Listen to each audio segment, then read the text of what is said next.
guys. So again, welcome back here to our special edition here as we celebrate, as you will see back here, Black History Month. And so we have a special guest here tonight, one of our own members here in the LesWin financial community, attorney Walton. Him and his wife has been in the LesWin financial community for over 4 years now. It's been a pleasure. It's been an honor working with him, and so I met Brother Walton down here in South Florida, where I'm at here in Fort Lauderdale. And we're same part of the same fraternity, and Alpha Alpha Fraternity Incorporated. And so he is just has a very, very inspiring story. And so I said, hey, look, for Black History here, what it'd be an honor to bring him on and talk about his story here. As you guys have been seeing here from the notifications that I've been putting out, he is a Harvard law graduate. I mean, how many African Americans do you actually see actually going to Ivy League schools today?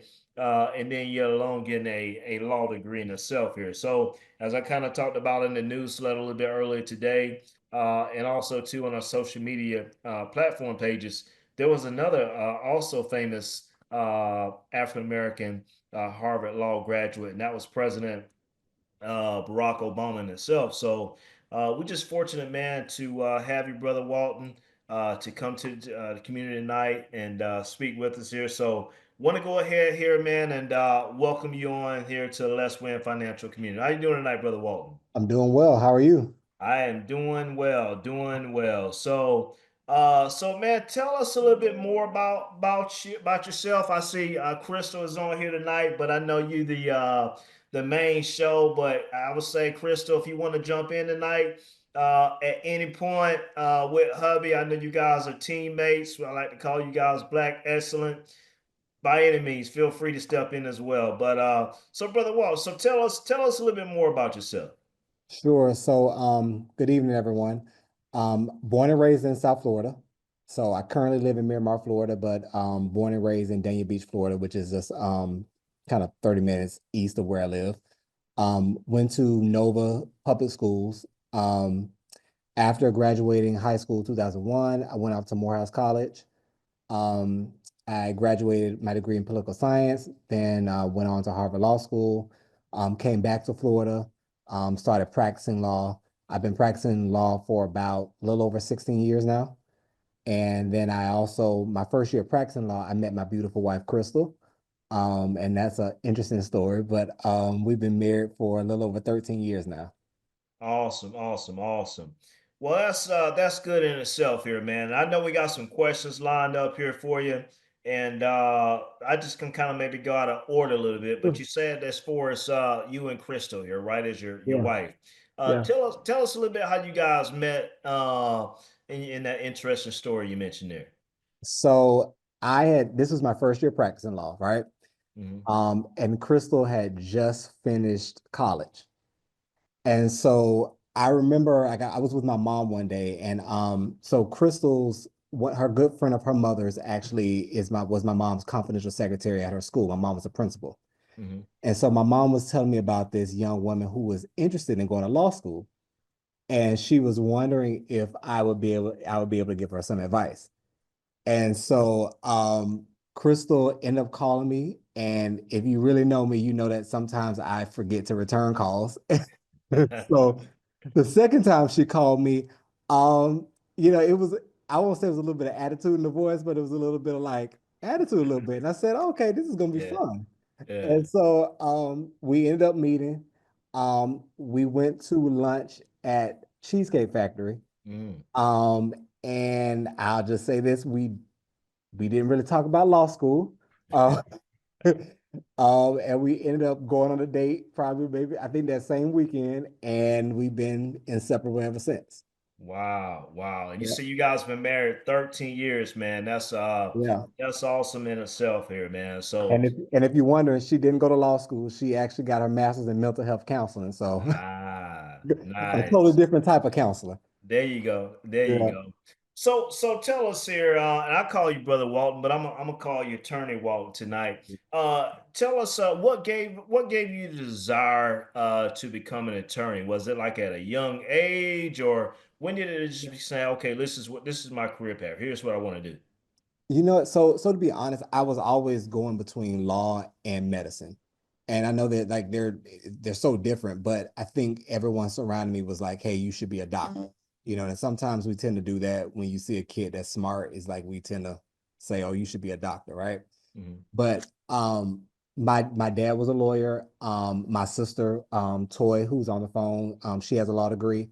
And so I think law was just in my blood. Hmm. Um, I always loved English. Like my favorite classes was like English and history. So I I think it was just a natural progression. Hmm. But I think when I really just accepted it, it was like freshman year, Morehouse College. I took like that first biology exam, and I was like, yeah, this is not gonna work. This is not gonna work. And so Yeah, I remember dropping general biology. And it's funny because Marcus Dumas, who's on the call, we all were in this health careers program yeah. like the summer before college together. And I don't know that any of us, except for him, actually went into the health field. So Ah, yeah. got you, got you. So, but I mean, I was just more intuitive Mhm. to the, like my personality and the skills that I had. It was just more intuitive to law. Got you. Yeah. Now, were you like a valedictorian in high school, or you graduated in the top 10% in your high school? So I don't remember my ranking per se. My GPA was like over a 4.0. It was like a 4.5 GPA. So I tend to think I did pretty good. Got But I was definitely not valedictorian. No. it. So tell us, what was the experience like at Morehouse? Yeah, so Morehouse is a family tradition. So my dad is class of 1970. My sister graduated Spelman College in 94. And put it to you like this, my niece, her daughter is class of 25. Mm, So I was graduating on my dad's, I think it was his 35th reunion. mm, My niece will graduate on my 20th reunion. wow. So I'm gonna be honest, I don't know that I really had a choice. I think I was just like steered to Morehouse from the day I was born. Hmm. And like even my sister, like every time I would see her, she would always talk in terms of when you get to Morehouse, when you get to Morehouse. It was never an ask like, are you going to Morehouse? So Hmm. uh, so I'll say this, I had no choice but to love the experience. But Wow. Wow. all things aside, I mean, Morehouse is a school that was built for the education of Black men. Mm, Anyone, Black, Spanish, white, can go there, but it's nothing like being in a place that is geared towards you. You know, and wow. then I mean, I tell people all the time, I sat in the same chairs Dr. King sat in, walked the Wow. same halls Maynard Jackson did, and saw the same thing Spike Lee did. So you just can't beat that experience. Wow, wow. So at what point in Morehouse did you decide to say, hey, look, I want to continue higher education, and what made you start pursuing Harvard as far as law school? So Harvard was always the plan. So Mm, even like even when I was interested in medicine, it was one of those where I was like, I was going to go to Harvard Medical School. I just always knew that. So when it came time that I was like, I'm pursuing law, it was like, I'm going to Harvard Law School. mm, Um, I will say this, I really knew that I was going to go to Harvard when I went to a pre-law seminar and I watched all the lawyers like who were doing what I wanted to do and who mm, were living the lifestyle that I wanted to live. And the degrees were generally Ivy League, mm, or you can say like top 20, but it was like, they had gone to the Harvards, the Yales, the Dukes. It's not Ivy League, but they went to the Georgetowns of the world. And I was like, okay, this is where I need to be because law is super competitive. And I knew I didn't want to do what you call litigation. And we can mm, get into that a little bit later, but I knew I wanted to be on the transactional side, which is basically writing and negotiating contracts. mm, That is one of the most competitive fields of law. mm. So I wanted to have a credential that would make me stand out. Wow, wow. So tell us here. So you were at Morehouse, and we got one question here that just came in the chat. What type of lawyer are you? Yeah, so I'm what you call a corporate lawyer. Okay. So I basically I'm on the transactional side of things. So I'm negotiating contracts. The company that I work for is a technology company. And so I've worked for generally for the past probably like 10 or so years, technology startups. And I've basically worked in there. I've been in-house, which means that you're not at a law firm, you're really in the legal department of a company. And so I just negotiate their contracts. Um, Wow. and then I do a whole lot of other stuff there too, but that's that's uh, the primary responsibility. Awesome, awesome. So take us back. Let's go back to Morehouse, right? And Mhm. so we see that Harvard was always the plan. But what did it take in order to get like to Harvard, right? So you got to take like this GR. Is it the GRE? LSAT. Oh, LSAT, LSAT. Okay, so you got to take this LSAT, and then you got to be able to have I'm sure, a certain GPA. So talk us through that. Like, what was the requirements to get into Harvard? Yeah. So anyone that wants to go to law school, I always tell them GPA, LSAT, personal statement, right? So at most Ivy League schools, including Harvard, your GPA, the average GPA for applicants is going to be between a 3.8 and 4.0. Mm, So that's like the basic you have to do. And so I knew like just freshman year at Morehouse is really when I started researching Harvard for from a law school perspective. I knew like my GPA had to be stellar. Like there was no room for like C's and things like that. Like so I knew it had to be stellar. You then have to take the LSAT, which is the law school admissions test. Um, that is probably one of the toughest exams I've ever taken. mm, It there's been a lot of controversy as to whether the LSAT predicts how well you would do in law school, but it's a barrier to entry.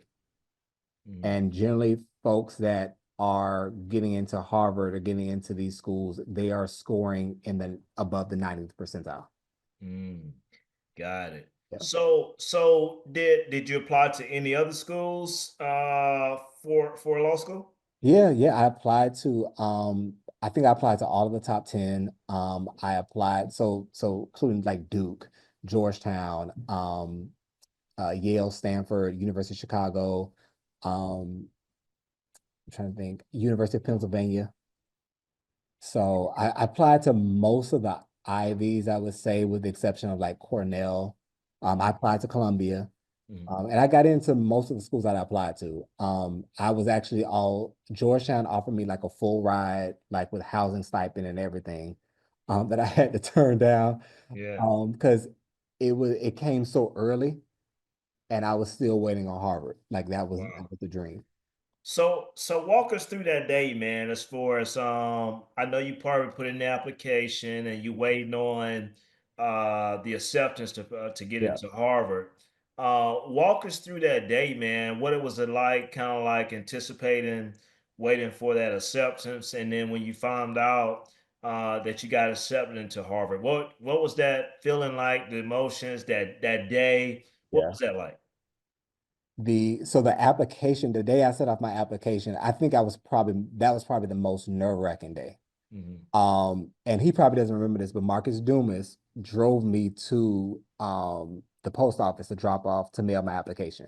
And I just remember like I was praying. I prayed over the application in the in That's the awesome. post office. And I remember him touching my shoulder.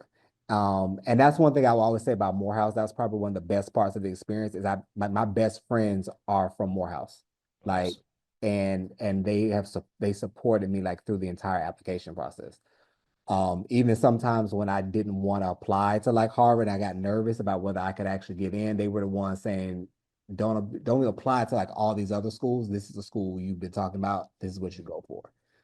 Mhm. So that was probably the most nerve-wracking day because the hard part about it is that you have all these credentials, but so does everyone else that applies, you know? And so, but it was one of those I stepped out on faith. Mm, I stepped out on faith. And I remember sending it out. Now, when I got the call that I was accepted into Harvard, um, that was, I think I was in a state of shock because it's one of those things when you dream about something for so long. mm, And keep in mind, I had been talking about Harvard as a graduate school since I was like 5 years old. mm, And I had a lot of experiences probably in the past that had come to make me doubt whether it was possible. mm, So that was like, there I'm a Christian, and so it's certain times in my life where I know God is real, and that was one of those times in my life. wow. And Wow. I won't be ashamed to say this. I actually got waitlisted. Mm, So I got waitlisted, and I was all set to go to another school. I was all set to go to University of Chicago, which is another like yeah. top top five law school. Um, and I think it was like the day after I graduated, Harvard called. Wow. The day after you graduated Morehouse. Yep. Wow. Wow. So man, so on. So that's pretty telling right there, right? Yeah. How what was that process for us to wait list? You said Waitlist. Yeah. wait list. And like what was that experience like? Was it disappointing or You know what? To be honest, I wasn't as disappointed. Like Sherwin, like I had gotten into so many other great schools. Like I had gotten into the Columbias of the world. I had gotten into the University of Chicago's. I had gotten a full ride at Georgetown. I had gotten into Penn. Like I had gotten into schools that people can only dream of getting into. mm, So, and then I always thought about like, okay, I'm waitlisted. That doesn't mean I'm necessarily denied, mhm. but and University of Chicago was actually giving me scholarship money. So I wasn't, I was like, okay, this is where it is. And so for me, it was just like, okay, I'm gonna be grateful. I just chose to be grateful and not be disappointed. Wow, wow.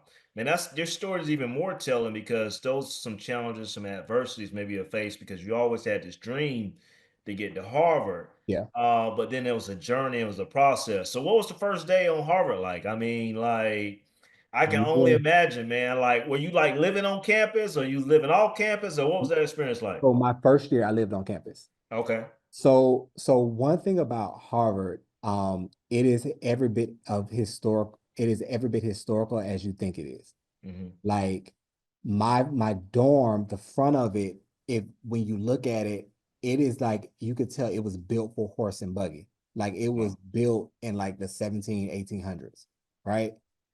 And there a lot of their dorms, they're historical buildings, so they can't change the outside of them too much. Mm, Um, for me, it was a bit surreal because it was hmm. one of those like I can't believe I'm going to Harvard. Like, you just it's that brand name, you know what I mean? And you're Right. just like, okay, wait a minute, I'm here. You know. Hmm. Now it was an interesting experience because my dad was being super dad. Uh, Yeah. and I think he was soaking up the experience a lot. And I was like, Dad, you need to back away from me a little bit. I'm trying to get my mind right. I actually have to go to classes here and do Right. well, you Right. know. But one experience I always remember is if you watch the movie Legally Blonde, you'll see a part where they're actually sitting on the lawn and they're Hmm. going around in different sections and groups and everyone's telling what they did for the summertime, and Hmm. everyone's looking at the next person like, dang, okay, I don't know how I'm gonna top that. That is real. Like we Wow. actually did that. That is that is all the way real. Wow. Do they have any sections, Harvard Law School, that's in memory of President Obama or any of the milestones? So not when I was there because he was still a senator. Oh, that's okay. He was Okay. still a senator when I was there. Um, I don't know if they have that necessarily now. Now, Hmm. when I was there, he did come and speak when we had our we have something called Celebration of Black Alumni. So Hmm. that's kind of like the what I would call Black Alumni Homecoming, where you have Yeah. panel discussions and things like that. And he came and spoke when he was a senator, but I don't know if they necessarily have anything named after him. Now they do have a building named after Reginald Lewis. Okay. Oh, Yeah, Reginald Lewis. Reginald Yes. Lewis. A lot of people Yeah, don't know about Reginald Lewis, yeah. but that's black. So hey, wait. So Reginald Lewis, he went to Harvard too? He went to Harvard Law. Yep. Oh He- man, I just watched a video of him on YouTube, and then Yeah. I totally forgot about that in itself, man. That guy there has a amazing story. Business Like guy, billionaire. business minded. Yep. Yeah. Yep. We Yep. gotta do a case study on him. So hey, but Absolutely. Attorney Walton, I always tell you this right here, right? That weather in Atlanta compared to Boston was a little different, right? Very different. Very different. So Boston is where I first saw snow. Um, and it was great when it first hit the ground. It was horrible after a few days. uh, Yeah. And it tested whether I really wanted my law degree because sometimes, like when we have these things where during our exams, some exams are take-home exams, and you have to go pick it up and you take it home back to your dorm and you actually do the exam that same day. And I just mm, remember walking in the blizzards, like going to pick up my exams. mm. And I'm thinking to myself, I'm like, do I really want this law degree that bad? You know? So So let me ask this question here. Was there any point while you was on Harvard campus where you felt like the demographics around you was, of course, right, was dominated by the other culture? Was there any time where you felt like you didn't necessarily belong or you wasn't going to make it? Or was there any challenges that say, man, you know what? Is this really for me and what I really want to do as far as my dream? so sometimes, but some of that could be also internal for me because I'm a bit of a perfectionist. Hmm. And I think most lawyers are. And so you're challenged by you're challenged by the student body in general Hmm. because you're used to being top, like most people there are used to being top of the class. So you're Mm, trying to figure out like how do I measure up in relation to everyone that's there. Um, there are I would say there are times when it's like, okay, being black, being black, being there, are you there because of affirmative action? Are you there because of, you know, they, they need to fill a quota, hmm. right? What most people don't realize about that is diversity is never taking lesser qualified people. Like Mm, if you look at the averages of the acceptances that these schools have, like there's no way they could keep a 3.8 to 4.0 GPA if some of like the black students had 2.5s or 3.5s. wow. I mean, there's no way they can keep the average LSAT score like in the top percentile if the black students or and even the brown students have below average LSAT scores. Mm, There's no way they could do that. What diversity tends to do is say, hey, we want to create leaders, right? And if you're going to be leaders in a multi, ethnic society or in a diverse society, you have to have diversity in classroom discussion. mm, Also, one of the things to consider about all of this is, and I learned this while I was taking my LSAT, I did private tutoring for my LSAT. mm, And this was something I had to kind of intuitively understand. A lot of times we as black people, we may not do well on the LSAT or these standardized tests because we don't have the resources to or the information to know where to look to get the resources. mm. Wow, wow. That's pretty interesting. So you Mhm. was there, how long you was at Harvard? Like 3 years? 3 years. Yep. Okay, all right. And so was it like a special like law that you studied or? No, you generally take so for law school, your first year is gonna be general courses. So it's Mhm, gonna be like the torts, criminal law, civil procedure. A lot of people will always say these these courses have nothing to do with what you're gonna actually do unless you're gonna be a litigator. mhm, But it's really to help you think like a lawyer. And that's mhm, generally what law school really is. mhm, It's not gonna teach you law. mhm, Law is what you call a practice. So mhm. it's just like medicine, it's just like any other like what they say practice. Yeah, Basically have to learn by doing. got it, got it. Yeah. So what was graduation day, night? I'm not sure when it was, but right. What was some of the emotions and the feelings walking across that stage? And as you said, as a 5-year-old kid, Harvard was always the plan. and then maybe some of the challenges, and knowing that some of the famous guys like President Obama, Reginald Yeah. Lewis. There, what was those feelings like when you graduated? Yeah. So I'll start us off with a story, right? Um, my dad was a lawyer. Hmm. And I remember one time I went to one summer when I was in college, I went to a client meeting with him, and it was with an opposing counsel. Hmm. And the I remember the opposing counsel asked me what I wanted to do for a living. And I said I wanted to be a lawyer. And he said, okay, well, where do you want to go to law school? And I said, I want to go to Harvard. And he said, and if you don't get into Harvard, where do you want to go? I want to go to Georgetown. And he kind of laughed and he said, and do you actually have the grades to get into these schools? Now, again, the lawyer was of a different persuasion. And so I said, yeah, I said, my GPA is a 3.9. And he still laughed. And because I don't think he had a rebuttal. And so when I walked across the stage, it was, it made me understand that was my final laugh to all the naysayers. Mm. And I remember my grandfather and my grandfather and my grandmother were pretty sick, and they would actually pass within the next couple of years after that. My grandfather was like, I have to get to the stage. That's what my Mm. mom told me. He said, I have to get to the stage. And he was on a cane and he walked to the stage. I realized that this was something for the ancestors. It was Mm. something like they were born in the 30s and, went to first generation college students, put themselves to school in the 50s. This was a place where we weren't always allowed to be. Mm. And here I was walk one of their grandson walking across the stage. And I realized that wasn't just for me, that was for them and everyone who didn't have the opportunity. Wow, wow, wow. Man, that's why I want you bring you on tonight, because this story here, man, is I knew some of it, but I didn't realize some of the challenges that you face. And I think the biggest thing you says for us through it all, man, is for the ancestors, right? They Yep. fought for you. Yep.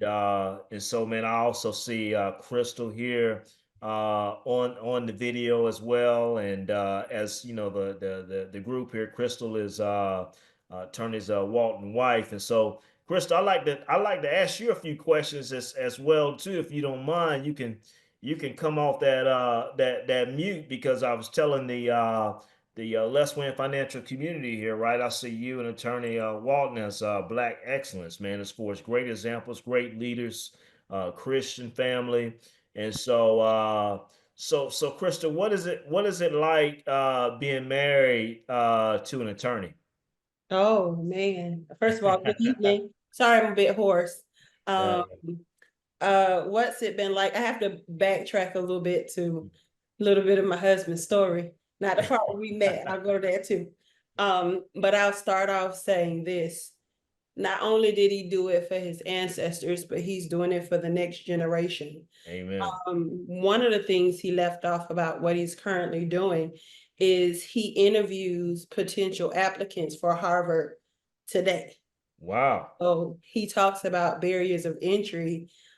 He's one of the ones who actually gives the thumbs up or the thumb down of who Wow. should be a part of Harvard University. So I thought I'll just share that, baby. The saga continues.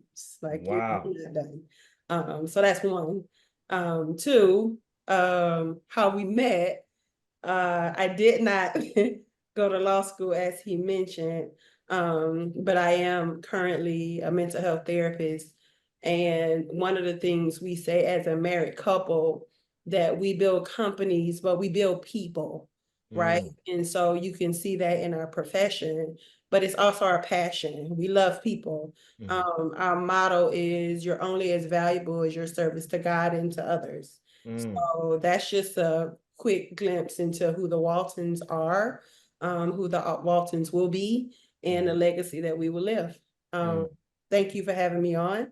Abs- And Absolutely.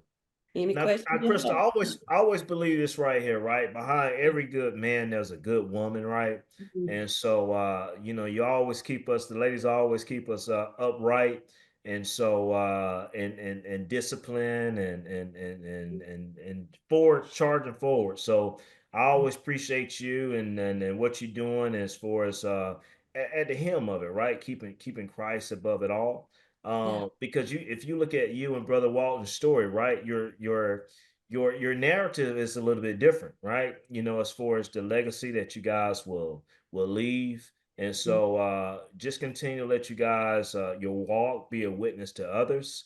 mm, Because oftentimes you know, when people go to school and we get education, sometimes we want to go the easy route and want to make the quick bag. We don't mhm, want to necessarily do the work, put in the time, and mhm. then get the seed in the harvest when it takes after you put in the dedication and time towards it. And so kudos to you for what you're doing and continue to keep it up. So thank you for joining in with us tonight. Yes, thank you for having me. Absolutely. So brother Walton, as we close up here tonight, right? What would you say as far as if you had to a young man or the applicants that's applying over to Harvard, right? Mhm. What would you say that you tell them today to inspire them if they wanted to follow in your footpaths, right? What's the story and what's the knowledge that you give them? Yeah, so one thing I would say is even for parents, right?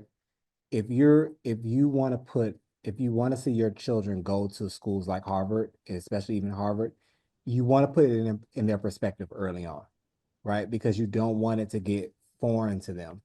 Because what happens is the older we get and life takes its course, when we're young, when we're like little, when you're 5 and 6, you're fearless. You know what I mean? Mm, So it's like, yeah, I can go to this school, I can do it. And so you'll start to build on top of that. But mm, when you get to be, maybe 16 or 17, sometimes it's hard to put that in the focus mm, because now you have a lot of influence, outside, they have a lot of outside influence that could be combating what you're trying to do. So I would mm, say as early as possible, put it into perspective. Because what I will tell you is, especially, and this is especially for the undergrad, because I actually meet some alums who have children who've gone on to Harvard. They are training their children for the Ivy League, like like from elementary school. wow. They're getting them into the best schools that they can. And Harvard is never about just having the right GPA and the right test scores, right? And I can go in. I'm because there's some things I left out about my story that I'll probably tell. Right? It's also about the total application, right? So it's going to look at, okay, well, what's the community involvement, right? What's the community service look like? Sometimes it's like, okay, if they're good in STEM and they're good in math, okay, that's great. But, are they doing academic research in any topics? Um, the students that I interview, a lot of times that are going to the college, they have done, if they're interested in medicine, they've done medical research with the University of Miami. Like these students are like they're searching out opportunities beyond what the average like high school student is searching out. And so what I will tell applicants is GPA, like if you're going to law school, for example, the GPA, the LSAT, and if there's any other school, the standardized test, that's the basic minimum. Now you got to build on top of that where I need to see who are you as a person? What's your community involvement like? And not just saying, okay, I volunteer at the library, I volunteer at the soup kitchen, that's great. But what where's the phenomenal impact? You know what I mean? Did you start a nonprofit? You know what I mean? Like these are the type of students that are going to these schools. Like Harvard Law recently put out something about their I think about the first year class they took in this year. I mean, I can't tell you how many veterans they have. I can't tell you how many like their classical pianists in there, ballerinas. And keep in mind, these people also had the great GPAs and the great test scores. Like it's a whole another package. So, Wow. and I think one of the things that helped me with my application is I actually did a real estate project on my own when I was in undergrad. Like Mm, I took a lot and I platted it, redeveloped it, and went through a whole planning process and I actually was able to put that on my application and kind of write my personal statement surrounding that. mm, So it has to be you thinking about if they were going to take just one person a year, why would you be that one person? Mm, And so you got to go beyond the test scores and the GPA. mm. That's that's so good in itself. Now, when you graduated, did you already have a job coming out of college, or what was that like? Coming out of law school, yeah. Yeah, coming out of law Yeah. school, yeah. So this is why I encourage for law school. I always encourage people to go to the best law school they can get into. Law is one of the most competitive professions. And I cannot emphasize that more. It's one of the most competitive professions, especially if you want to do what I do, which is corporate law, you want to be in the transactional aspect. You need to go to a law school whose career development is top tier. The Ivies are going to be top tier. I can tell you at Harvard, I never had to search for a job. I went to job fairs and they were recruiting. And I got the whining and the dining and, and it was an awesome experience. Like my dad put it in a way, he said, it's like being a draft pick, Mm, it, yeah. but on the academic side. Mm, And so I actually had two offers coming out of law school because I interned at two different firms, different summers. So I had two offers. And then I took one at a law firm called Greenberg Traurig, and I started out doing private equity M&A. And then I did nice. that for 3.5 years, and then I went in-house to a technology startup. Yeah. Brother Walton, I would just say this right here. That would be the dream, I think, of any black African American child, man, in school today, right? If you ask kids in elementary school what they want to be when they grow up, Mhm. it's either a lawyer, a doctor, Yeah. fireman, maybe Yeah. a athlete, right? And as we know with these athletes and the rappers, right, that only lasts for so long. But what you do, man, is man, it's a legacy. You figure somebody that look like you just been Yeah. able to begin through what you've been able to do, man. It's just an honor and a pleasure in itself. And I think you hit the key thing on the head, right? Once you put that resume on there, it's a difference between, and I respect your undergrad degree with Morehouse, but even having Harvard on that resume, Mhm. right? It's just taking you to a whole nother Mhm. level and pay grade. Um, so Marcus Dumas here, did he put that out to everybody or did he just put that on the chat here? And I have to tell the LesWin financial community a good story here about Brother Walton and some of his friends that's also part of the LesWin financial community here. So Marcus Dumas says there is often a debate about whether you undergraduate or undergraduate institution plays a major role in getting into top tier graduate school like Harvard. In your experience, how much did your HBU background impact your journey to Harvard Law? Wow, that's a great question. Yeah. So I would say this, it depends on what HBCU you go to, right? Morehouse, Spelman, and I know Howard for a fact, they encourage you to go to the best graduate schools that after that. Morehouse and Spelman are what you call liberal arts institutions. Um, Neither Morehouse and Spelman have graduate schools because the idea is that it's a training ground for you to then go on to other graduate schools beyond Morehouse and Spelman, and that's going to include the Ivies. Um, I will say this. I think Morehouse helped me to get through Harvard because it's nothing like being built up as a black man and understanding how, being able to navigate the world as a black man and then be able to take that into a place where, I am a minority. Like I had to, I'll just tell you, I looked up some stats before I joined the call. And in 2009, Harvard Law's enrollment peaked. It said it peaked at like 67 black students. Mm, You know what I mean? So what helped me was like, hey, I had that HBCU experience. I knew I had brothers and sisters like counting on me and still having my back. Like I was already built up. There are some people who honestly, I think the experience may have stressed them out a bit, because I don't think they had that background. mm, Yeah. got it. Got it. That's good stuff, man. And also too, Turner Walton, your experiences in higher education, man.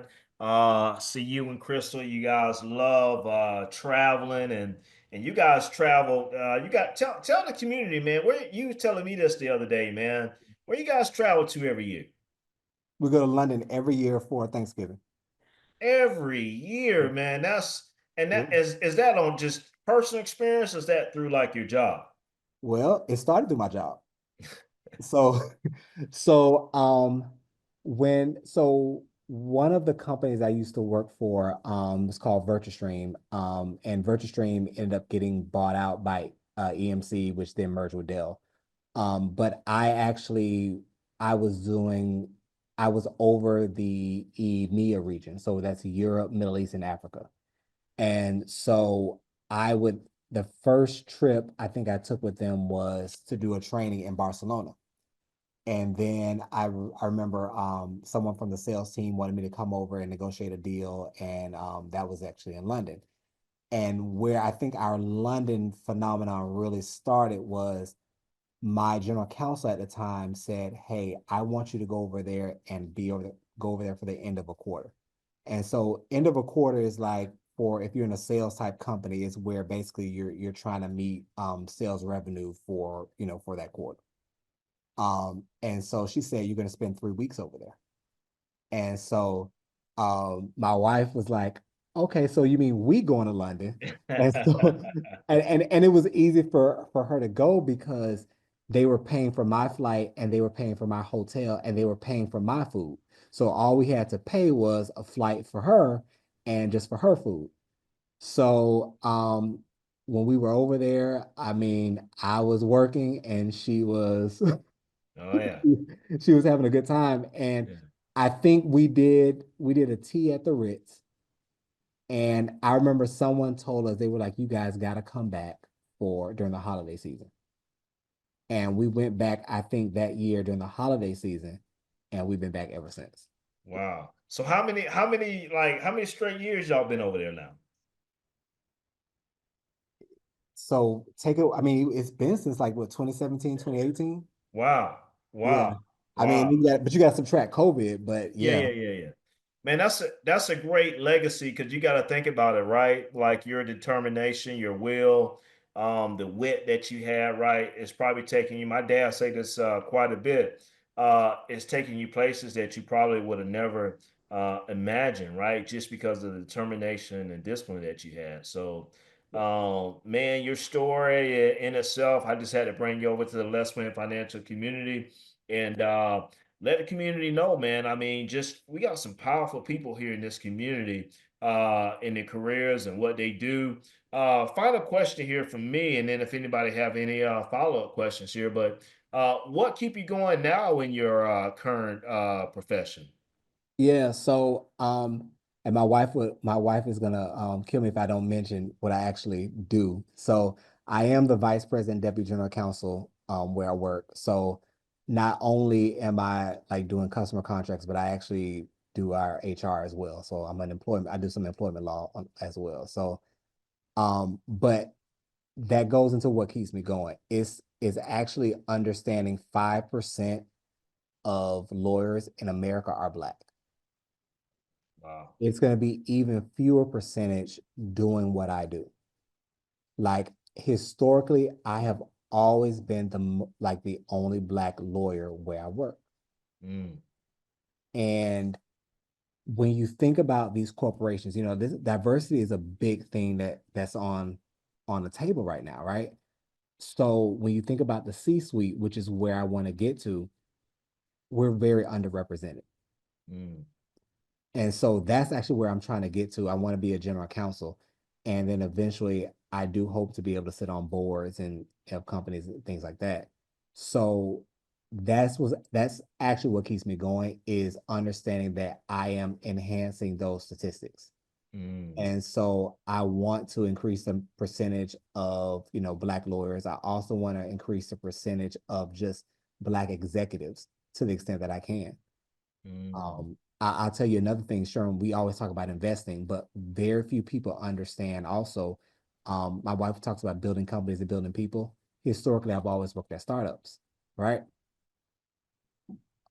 the house that we're currently in, it was renovated off of equity.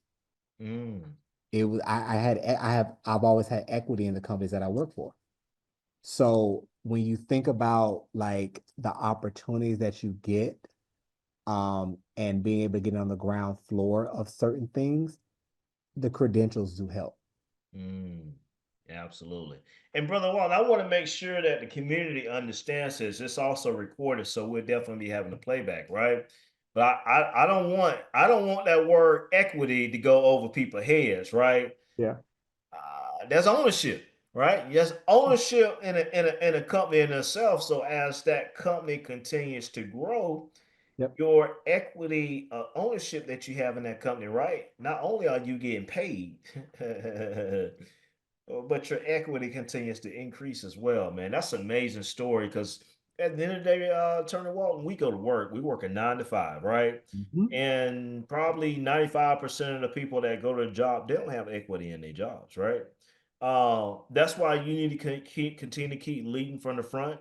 And man, just keep empowering, educating others, because we need to hear your story more. We need to figure out, say, okay, look, how do we be on the cutting edge and being able to have some experiences in life that you're doing and how your current job is now, man. I think it's just a amazing testimony Yes. in itself here. So, um, And sure, I just want to press yeah. for anyone that, if you have nieces, nephews, sons, daughters, like cousins, whatever, that are interested in going to Ivy League schools or, going to like Ivy League graduate school or anything like that, to the extent you can help them out with testing, to the extent you can help them get the resources for their testing, that's huge. That is huge because the opportunities that come from these schools, you just can't beat it. Mm, wow, wow, that's powerful. That's powerful. Um, we'll take one or two questions here. Did anybody have any questions here for Brother Walton before we end tonight's special Black History session here? This has been awesome. It's been awesome. Any questions for Brother Walton?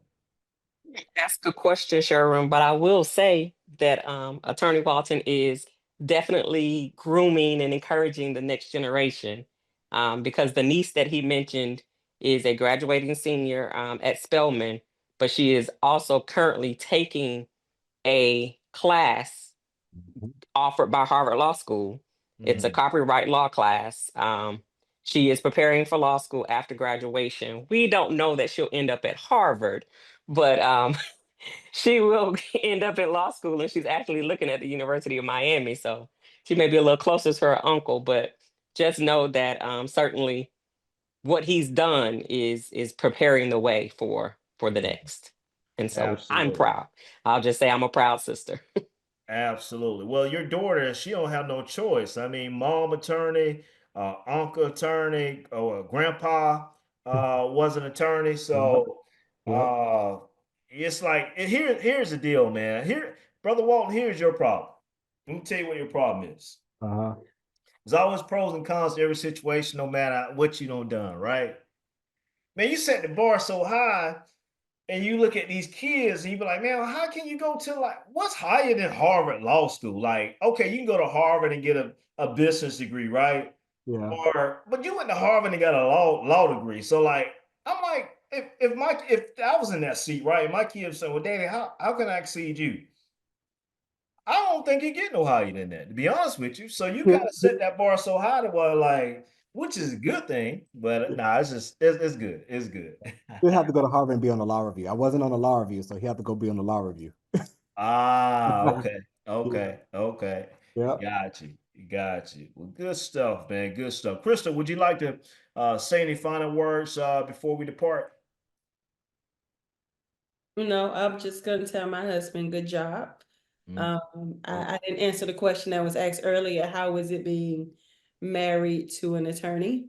Mhm. I will say it had its ebbs and flows in the beginning because he did much sacrifice. One story I like to tell often to other lawyers' wives, is I used to have to go to his job when he was in big law, and that's where we would have dinner. a few nights. So it's all glamorous and it's all great, and the stock and the equity, but it's a lot of sweat equity as well. And so as his wife, I've had many privileges with the traveling and the equity and all of that. But I also had to be a great support, a great strength, and by God's grace, a good helpmate.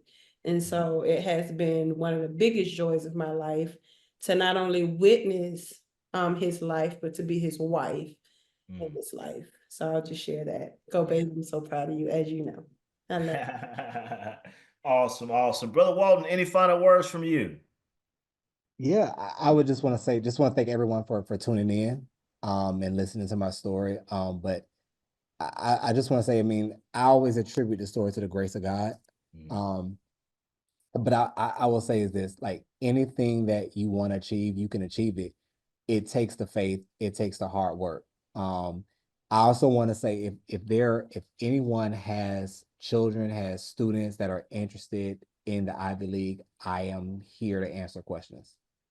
As far as advice, resources, I'm here to answer questions. So Awesome, awesome. Well, Brother Walt, man, we appreciate you for taking your time and come to speak to us, man. It's as I mentioned a little bit earlier tonight, this is Black excellence in itself here, right? How many Black lawyers that you can run into that attended the Ivy League, and not only just the Ivy League, but Harvard. So you're a living legend, brother. And so we just thank God for you for having such a big heart. And I was telling the brother Walt a little bit earlier, right? His personality, I was kind of cautious about asking him because I know his personality is not this. He's very guarded, very humble, and just kind of like a gentle John in itself here. But I think the community needed to hear your story, especially this month when we honor Black history, and your story in itself and what you have done is most certainly Black excellence. And so we want to encourage you, brother, continue to keep empower, educating our community, our future generation, because, man, you are just a generational game changer as far as your resume and what you've done. And so we ask, like what we say in Alpha, man, continue to keep holding up the light, brother. So we certainly appreciate you. So, all right, guys. Well, thank you guys for joining in to tonight's session. And I will be back on tomorrow at 4 o'clock live as well. We got a very, very big day tomorrow. And I'm just going to talk a little bit of finance real quick, just 1 minute. Tomorrow is a very big day. It's the Super Bowl of the stock market. We have NVIDIA reporting their quarterly earnings tomorrow after 4 o'clock p.m. So I will be back here live reporting that. And so, NVIDIA is one of our big companies that we've held for a very, very long time. So I will be back here 4 o'clock tomorrow. But again, Brother Walt, thank you again. Thank you, Krista, for joining in. Thank you guys for joining tonight. As always, be well, be blessed, and let's continue to win. All right, guys.